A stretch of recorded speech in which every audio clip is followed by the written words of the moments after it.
summertime, and the living is easy. Snap with me, y'all. Fish are jumping, and the cotton is high. Oh, your daddy's rich, and your ma is good looking. So hush, little baby, don't you cry. Thank you. When I was younger, I wanted to be a jazz singer. I hate singing in front of people now. Honestly, I just did it to make my speech a little more compelling. I Googled it online. They said it was a good idea. So, but when I was younger, you could not tell me that I wasn't going to be a singer. In fact, at my Sweet 16, my sister is recorded on a video saying that she can't wait for me to go off to NYU Tisch School of the Arts and major in music and drama. And then a year later, I wound up at Hampton University in Virginia, majoring in psychology and eventually going into education. Sometimes your gifts are designed to open a door for you heading elsewhere. All right. Sometimes your dreams change. It was my love for music and drama that led me to write songs and plays and music and movies and musicals. And I direct them from time to time and what little free time I have between still being in school and trying to change the world. So before I get any deeper into this speech, I'd like to take this time to congratulate the two graduates that are here today and the one that is not here as well. Congratulations. Let's give them a round of applause again. Going off to college. College was one of the greatest times in my life. And it wasn't just because it was so jam-packed with such lasting memories, it was. But in those powerful 3 years, I planted seeds that would grow in ways I never imagined possible. In fact, as Brittany said earlier, I wouldn't even be here today had it not been for a seed that was planted back then. The phenomenal woman who introduced me just now is my very best friend. And it was at Hampton University in my freshman year when I had the privilege of coming to meet her. We're getting ready to celebrate, as she said, our 10-year friendship anniversary, not just on Facebook, but in real life. All right. Also, a couple months ago, I celebrated my 1-year wedding anniversary with my husband, Jason, who's here today, who I also met my freshman year of college at Hampton. Now, I don't say that to encourage you guys to go off in this next year and look for your wives out there. You know, I don't want you to do that. In fact, if Jason and I had dated when we were in college, we wouldn't be married today. Make friends. Make friends. Everything else will come in time. But I do say that to say that college is the beginning of an incredible journey. These next few years can and will change the entire course of your lives. So be mindful of the seeds you plant. Be purposeful of the dreams you dare to pursue. And be careful of the company you keep along the way. Now, Hampton University was the only school that I applied to. And my mother, who's also here today, wave, Mom. You see that smile that she has on her face right now? She was not smiling like that when I told her that news. She loved Hampton, probably just as much as I did, but she didn't think it was wise for me to put all of my eggs in that one basket. And she was right. It wasn't wise. It wasn't logical. It wasn't reasonable. And sometimes in life, that's okay. People aren't always going to understand the things that you do. And if you wait for people to understand your vision, you will be waiting forever. The moves that you make are your own. Pray about them. Wait for clarity. and then go forth with conviction. Some of those moves will be the right ones, and some of them won't. But for every step in your journey, there is something to learn and something to celebrate. So parents, don't be afraid to let go a little, and a little more, and a little more. They will always be your babies, and you have set them up for success. But on the journey to success, failure lives also. Yes, sir. Don't be afraid to fail. And don't stop short of anything. Be a champion of your dreams. When I was in high school, I ran track, and not to toot my own horn, but I was quite the track star. Right, Mom? Tell them. In fact, I was so good that the coaches had me train with the boys' team. And there was this one boy named Trevor. He ran hurdles, and he always looked like he was floating and gliding over the hurdle. He was a true track star. And I loved watching him race because he never lost. I remember in his final track meet, when he was a senior, he was running in his last race. It was the 200-meter hurdles. Boom, they fire the gun. And Trevor, like clockwork, takes off. And it's easy for him to get in the lead and stay there. And he had about 50 meters left to go, and then he tripped. He didn't clear the hurdle, and he tumbled onto the ground. And the entire crowd gasped in unison. They couldn't believe that he had fallen the way he did. And all of the racers, all of the athletes that he was running against, they passed him by. And he grabbed onto the fence nearby, and he pulled himself up, and he limped all the way through the remaining 50 meters through the finish line as the entire crowd applauded at his commitment to finish what he started. It was a very dramatic scene, I know, but I kid you not, this is exactly how it happened. But I later found out that Trevor faked that injury. The only thing hurt on him was his pride.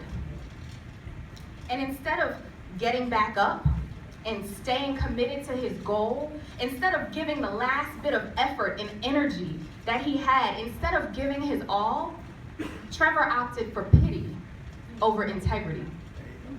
Don't let your failure take your integrity with it. Learn, grow, and proceed. Believe that you can, and then do. Belief is a powerful force. It can override the realities of what you don't have yet, what you couldn't do the first time, and what you can't yet see. Vision is a powerful force as well. As people, we internalize what we see in the world, on TV, on social media. Now, Facebook is dangerous. Now, I love me some Facebook just as much as the next person, but it's dangerous. It is dangerous.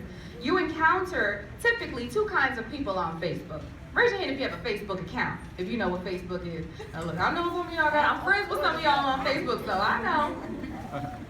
You encounter typically two types of people on Facebook. The first is the person that tells all their business, everything. What store they went to, what they bought there, how much it cost, how much change they got back, who broke their heart and why, and how they gonna miss me when I'm gone, everything. I know it's some of y'all in this room too. I ain't gonna point no fingers, but I told y'all I'm Facebook friends with some of you. And then there's a second type of person who only posts the good things. The car they just bought and the concert that they're at right now but can't really enjoy because they're Facebook Live and the whole thing. The graduation and prom pictures and vacation selfies and the best relationship I've ever been in my life. Everything good in their world. Now, I definitely fall more into that second category than the first. The world has my permission to see only my successes, only the good parts of my life. So when people look on my Facebook page, they see, oh, she got accepted into another school, or, oh, look, this movie is in another theater, you know, oh, look where she's vacationing right now. They don't have my permission to see my failures or my struggles. And I didn't realize how problematic that could be until I received a Facebook message that said, "You're so blessed. You always had it made growing up, and you still do." When I read that, I actually laughed a little. I didn't know what her definition of having it made was, but I grew up poor in Irvington, and there's nothing made about that story. But I knew what she meant. I knew that she was referring to the recent trip that my husband and I took. Jason and I sold everything: cars, furniture, clothes, books, everything. And we traveled through 19 countries and 63 cities over the course of 7 months. Sometimes you have to let everything go in order to follow your dreams. And yes, we were blessed, and the journey was nothing short of amazing. But what people didn't see from all of the beautiful and exotic pictures and videos on Facebook and Instagram, what they didn't see were the 2 months that we spent in Bali, alternating between 1 meal days and 2 meal days because we were running low on money. On our 1 meal days, we didn't want to leave the apartment. We didn't want to exert too much energy, and we knew we couldn't withstand the Balinese heat for too long without the proper nourishment. But on our 2 meal days, we'd eat a late breakfast, and then we'd go out and explore the island all day and take all of the beautiful pictures that everyone saw on Facebook. And when we got back to the apartment late in the evening, we would eat our second meal. And we did this for 2 months, until we scored a web design contract for a school district back in the States, which brought in enough money to sustain us for a few more months as we traveled through Europe. People didn't see the park bench that we slept on out in the cold in Pisa, Italy. They didn't know about the twin bed that we shared for months at a cousin's house in Plainfield once we got back because we had nowhere to go. When you see someone's success and not their process, you get a false sense of what it took for them to get there. Don't be blinded by the glamour of accomplishment. Nothing worth doing is ever easy, and everything worth doing requires sacrifice. I didn't realize the importance of the process until I got that message from my friend. And actually, she wasn't really my friend. I was using the term pretty loosely, but you shouldn't do that. I shouldn't do that. None of us should. Friendship is something that shouldn't be taken lightly. Friendship is powerful. What your friends do is a reflection of you. So your circle can make or break you. See, if I'm doing right, but my friends aren't, I'm more compelled to slack off a little bit too. It's okay if I don't dedicate myself in the same ways that I did before, because I'm not alone in my underachievement. I'm comfortable dying because I know that we're all flatlining together. In the same regard, if I'm doing just enough to get by, we all had our moments of doing just enough to get by.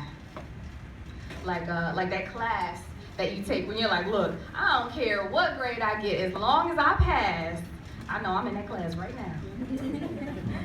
Or when you're supposed to read the whole book, but you just Google the summaries online instead. Or when your mom is like, make sure those dishes are done when I get home. And then you wait until her car pulls up in the driveway before you even start.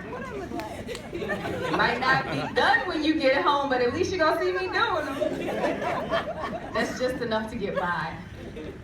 But then when we see that our friends are going above and beyond, in that same class that we just wanted to pass, they're making flashcards, and they got a study group, and they're getting up early in the morning on Saturdays for tutoring.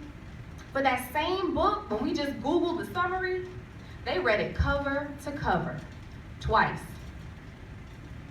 Took notes in the margins, highlighted, read other books by the same author. When their mom said, make sure the dishes are done. Not only did they do the dishes, but they vacuumed, they swept and mopped, they fluffed the pillows, they repainted, they did all this extra stuff. They extras. And you see them. You see all their effort. Anybody have friends like that? If you don't, you need some. See, when my friends are going above and beyond, I'm gonna step up my game. Because I don't want to be left behind. When I was a kid, my little cousin said something to me that stuck with me throughout the course of my life.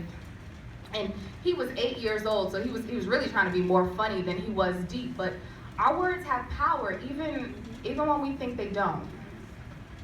He said, "Fly up or get flown over." Fly up or get flown over. And that's how my friends and I live our lives. So be careful who you call a friend. And when you find people that elevate, motivate, and invigorate you, hold on to them and protect your circle. The captain is only as good as his crew. I'd like to close with a short activity, and don't worry, it's not gonna require anybody getting up or anything. I know people start to get resistant when you say activity. Looking at Deaconess Dillon like, what she got us up here doing? We know it was your idea to bring her here. Don't worry. This is a personal activity.